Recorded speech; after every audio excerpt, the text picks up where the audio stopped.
Hello, and welcome to American History in Film. We're going to be looking at one of the most popular forms of entertainment of the past century, movies.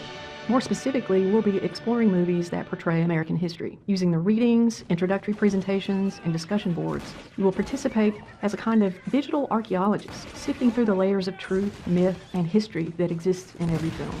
While it's true that the primary reasons films are made is to entertain and to make money, when a film portrays an event or era of history, it's essentially teaching history to its audience.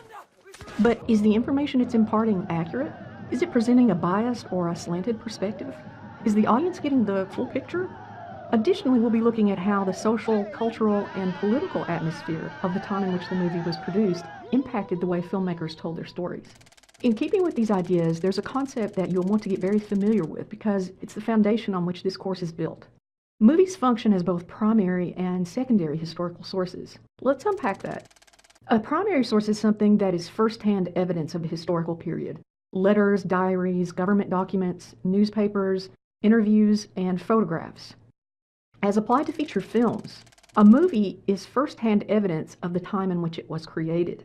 By understanding the historical context of the time period from which the movie came, we can understand how the filmmakers were influenced to make certain creative choices that reflect their era. Secondly, no pun intended, there are the secondary sources. Now, a secondary source, as the name implies, is a second-hand account or interpretation of past event. Secondary sources include textbooks, journal articles, and biographies. Feature films serve as a secondary source of the historical event or era that they depict.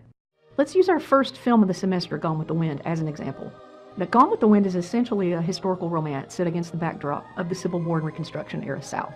And since the movie was produced many years after the fact, this makes it a secondary source of that era. But how accurate and reliable is it as a secondary source? Was Southern plantation life really full of smiling black maids and benevolent white owners? Were Yankees really the marauding aggressors portrayed in the film? The Gone with the Wind was released in 1939 based on a 1936 novel, which also makes it a primary source of Jim Crow America and the Great Depression. Why did Depression-era moviegoers find solace in Scarlett's story of fallen glory? In Jim Crow America, what was the appeal of remembering the Old South? And what did it mean for Hattie McDaniel to become the first African-American to win an Academy Award and the last to win until 1964?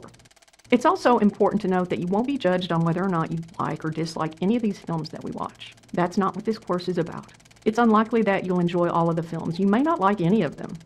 Well, what is important is that you do your best to take the provided information and form your own conclusions and judgments about how the movies serve as primary and secondary historical sources. And finally, I hope that you will have fun with the course, because after all, we get to watch movies, so enjoy.